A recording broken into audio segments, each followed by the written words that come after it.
Everyone, আমি সুস্মিতা। আজকের একটি নতুন ব্লগে সবাইকে অনেক স্বাগত।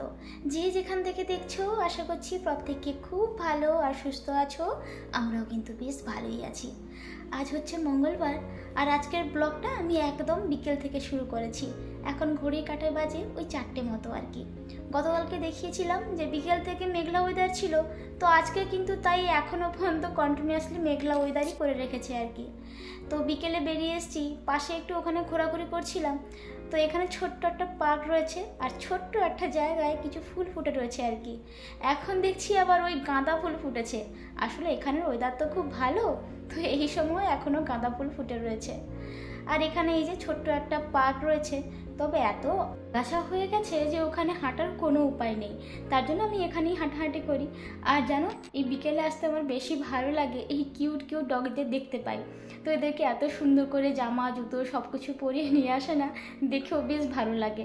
অনেক সময় তো এটা হয় যে এই ডগিরা আদর খাওয়ার জন্য ছুটে ছুটে আসে আর কি, তখন ওনারা অনেক সময় অ্যালাউ করে, কিন্তু অনেক সময় অ্যালাউ করে না আর কি।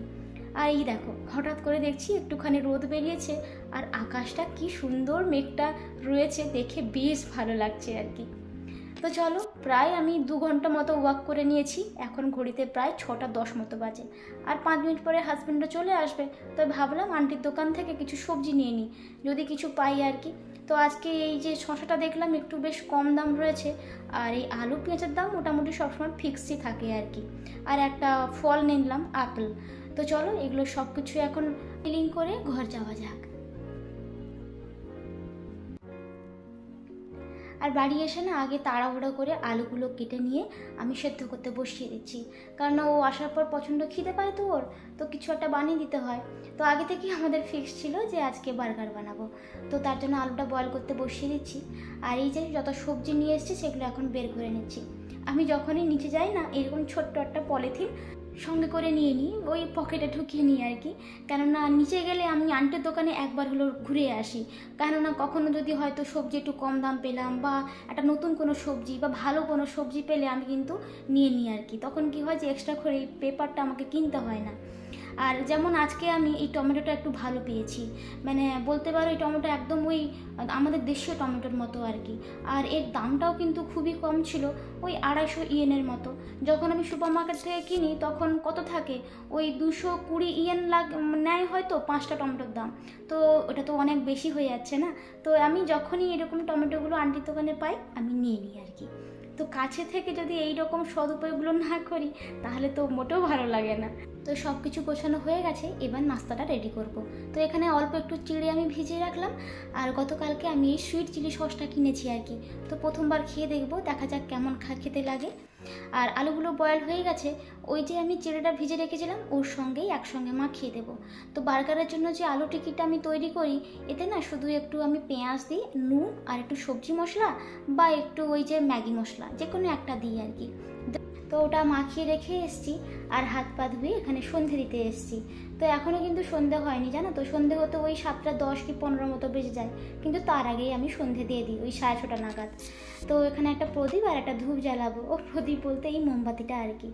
তো এখন জানো তো, এই ধূপটা কিনে আমার এত ভালো লাগে, গোটা ঘরে এরকম ধূপের একটা গন্ধ ছড়িয়ে দিতে আমার খুব ভালো লাগে আর কি। আর মনটা যেন একদম ভরপুর হয়ে যায় এই ধূপটা জ্বালিয়ে। আর এই তো এবার ধূপটাকে আমি এইখানে বাইরে এসে রেখে দেবো। আর জানো তো, এই ধূপটা এখানে রাখলে পুরো ঘরটাতে ধূপের গন্ধে একদম মমো করতে থাকে, এত ভালো লাগে, খুব সুন্দর লাগে।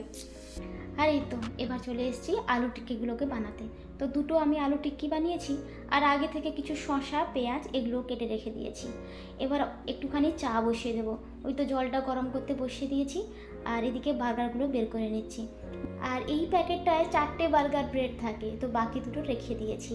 আর এই যে ভেজ আমি চিজটা নিয়ে এসেছিলাম, আজকে ভেবেছি আমারটাতে একটা ব্যবহার করব, তাই একটা বের করে রাখলাম।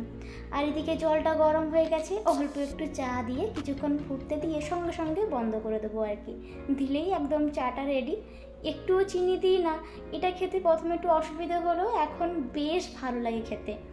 এই চিনি দিয়ে চা খাওয়া না একদমই শরীরের জন্য ভালো না। আর এদিকে বার্গারের ব্রেডটাকে হালকা সেঁকে নিয়ে উপর থেকে একটু সস ছড়িয়ে দিয়েছি, আর স্লাইস করে কেটে রাখা শসা পেঁয়াজ টিক্কিটা দিলে আমার বার্গারটা রেডি। তো এরকম হেলদি বার্গার খেলে শরীরে কিন্তু একদমই খারাপ হয় না। আর ওকে অল্প একটু সস দিয়ে দিয়েছি, ও না খেতে খুব ভালোবাসে। তো এই তো আজকের ব্লগটা তো বিকেল থেকেই শুরু করেছি, আর এখন সন্ধে 7:10 মতো বাজে। আর হাজব্যান্ড অফিস থেকে তো এসেই আগেই বলেছিল যে আজকে ও বার্গার খাবে সন্ধেবেলাতে। তো এসে তো খুব খিদে পেয়ে যায় ওর। তো আমিও ভাবলাম এই বাবা কেমন ঘাম হয়ে যাচ্ছে এতে, খুলে রাখি। মানে অ্যাকচুয়ালি এত গরম লাগছে না, মানে চোখে পড়লেই শুধু ঘাম হয়ে যাচ্ছে। আমি না আমারটাতে একটু চিজ দিয়েছি, দেখি কেমন খেতে লাগে। আমার খুব ইচ্ছে করছে, ওরটাতে দিইনি। একটু চাও করে নিয়েছি আর ভাতটা বসিয়ে দিয়েছি। কেন বলো তো, ভাত হতে বেশ খানিকটা সময় লাগে, প্রায় 40 থেকে 45 মিনিট সময় তো লেগেই যায়, তাই বসিয়ে দিয়েছি। আর আজকে রাত্রে তেমন কোনো রান্নাবান্না নেই, কেননা দুপুরবেলাতে আমি একটু তরকারি করেছিলাম, সেটাই রয়েছে। আর সঙ্গে কিছু একটা করব, দিলেই হয়ে যাবে। আর এই তো এখন একটু তাড়াতাড়ি করে খাওয়া দাওয়াগুলো করে নিই। আর এদিকে দেখছি আমার ওই চিজটা একদম পুড়ে গেছে, আর খেতেও না অতটা টেস্ট ছিল না। আর আমি যে এক্সপেকটেশন রেখেছিলাম ওটা তার একটুও কিচ্ছু হয়নি। তো যাই হোক, আর এদিকে দেখছি বরমশাই এখনও খায়নি, আমার জন্য ওয়েট করে বসেছিল। তো চলো দুজনে মিলে এখন খাওয়া দাওয়াটা সেরে নিই। খাওয়া দাওয়াটা শেষ করে এখন চলে এসেছি আবার রান্নাঘরে। তো একটু বেশি করেই আলুটা মাখিয়ে রেখেছিলাম, একটা বক্সে আবার ঢুকিয়ে রেখে দিচ্ছি। কেন বলো তো, যেহেতু আরও 2টো বার্গার রয়েছে, তো সেটা তো কালকে বানাবো, না হলে নষ্ট হয়ে যাবে, তাই এক্সট্রা করে বানিয়ে রেখেছিলাম। তো মনে হচ্ছে একটু বেশি হয়ে গেছে, তো ভেবেছি রাত্রে খাওয়ার সময় 2টো ছোটো ছোটো টিক্কি বানিয়ে নেবো আর কি। আর যেহেতু দুপুরে তরকারি তো করেই রেখেছিলাম, রাত্রের জন্য রয়েইছে, তো তার সঙ্গে ভেবেছি কিছু একটা ভাজবো। তো হাজব্যান্ড বললো তুমি একটু করলা ভেজে দাও, তো ওটাও খেতে বেশ ইচ্ছে করছে। তবে আমি শুনেছি রাত্রেবেলা নাকি ওই তিতে খেতে নেই আর কি, তবে কিছু করার নেই, ও বললো করো তো কিছু হবে না। তো এতে যে ওই টিক্কিগুলো ভাজছিলাম অল্প একটু তেল লেগেছিল আর কি, তো ভাবলাম অল্প আছে এটাকে দিয়ে দিই, তাতেই হয়ে যাবে। তো তেল একদম দিইনি আর কি বলতে পারো। এবার মশলার কৌটোগুলো জায়গা মতো রেখে দেবো, দিয়ে জায়গাটাকে একটু ফাঁকা করে নিলাম। কেন বলো তো, কালকে তো আবার সকালে উঠে ওকে আবার নাস্তা তৈরি করে দিতে হবে, লাঞ্চ বানিয়ে দিতে হবে। তো তার সব জোগাড় যন্ত্র আমি রাত্রেবেলায় সব কিছু করে রাখি, যাতে সকালে উঠলে আমাকে কোনো টেনশন করতে না হয়। একটু যদি দেরিও হয় উঠতে, আমার তাতে কোনো অসুবিধা হবে না। তো এইভাবে আমি আগের দিন রাত্রে প্রতিটা কাজ একটু গুছিয়ে রাখি, যাতে সকালে উঠে আমার জন্য যেন সেটা বার্ডেন না হয়ে যায় আর কি। তো এইভাবে কাজ করলে মনে হয় প্রতিটা মেয়েদেরই খুবই ইজি হবে। আমার মনে হয় অনেকেই সেটা মেনে চলে না আর কি, তাও আমি যেটা করি তোমাদের সঙ্গে সেটা শেয়ার করলাম। আর ওদিকে আমার করলা ভাজাটা প্রায় হয়ে গেছে, আর একটু উল্টে পাল্টে দিলাম, আর এইদিকে সমস্ত কিছু গুছিয়ে রেখে দিলাম। আর এত গরম লাগছে না, সত্যি প্রচণ্ড গরম, এত পরিমাণ ঘাম দিচ্ছে একটুখানি কাজ করলেই। আর আমি চোখে তো চশমাটা পরতেই পারছি না, পরলেই শুধু ঘাম হয়ে যাচ্ছে, কিছুই দেখতে পাচ্ছি না। যাই হোক, এদিকে কয়েকটা বাসন তো পড়েই ছিল, বেশ কয়েকটা, তো সেগুলো মেজে নিয়ে জায়গা মতো রেখে দিচ্ছি। আর ওই প্রেসার কুকারটাকে কিন্তু আমি বাইরেই রাখি, কেন বলো তো, যাতে জলটা তাড়াতাড়ি ঝরে যায়, দিলে ঘরের মধ্যে রেখে দেবো। দিয়ে এই সব কিছু রেখে আমি জায়গাটাকে ভালো করে এখন একটু পরিষ্কার করে নিচ্ছি। তবে বেসিনটাকে এখন ধুবো না, কেন বলো তো, ওই খাওয়া দাওয়ার পরে তখন তো আবার ধুতে হবে। তবে এই জায়গাটাকে একটু পরিষ্কার করে নিলাম। তবে এই সমস্ত কাজ করে কিন্তু আমি বেশ খানিকক্ষণ বসেছিলাম। তারপর ভাতটা হওয়ার পর এখন ভাতটা বেড়ে নিচ্ছি, তো এবার খাওয়া দাওয়া করে নেব। তো ঘড়ির কাঁটায় এখন বাজে ওই 8:30 মতো। আমরা কিন্তু এই খুব তাড়াতাড়ি খেয়ে নিই, তবে বলবো আজকে একটু দেরি হয়ে গেছে, আমরা 8টার মধ্যে খেয়ে নিই, দিয়ে 9টার মধ্যে নিচে গিয়ে একটু হাঁটাহাঁটি করি আর কি।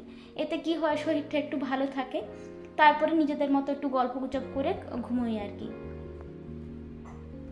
আর এই তো খাওয়া দাওয়া হয়ে গেছে, এবার এই বেসিন, তারপরে ওভেন টোভেন সব কিছু ভালো করে পরিষ্কার করে নেব। তেমন একটা নোংরা হয়নি, তবে তাও যে তেলে ছিটে একটু পড়েছিল সেটা একটু মুছে দিচ্ছি।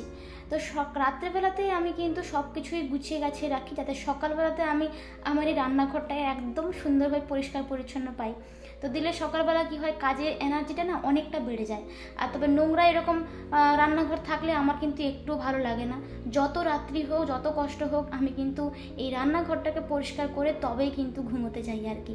তবে এসব কিছু করে আমি কিন্তু আবার নিচে হাঁটতে যাই, তারপরে এসে আর টুকটাক কিছু কাজকর্ম করে তারপর যাই ঘুমোতে আর কি।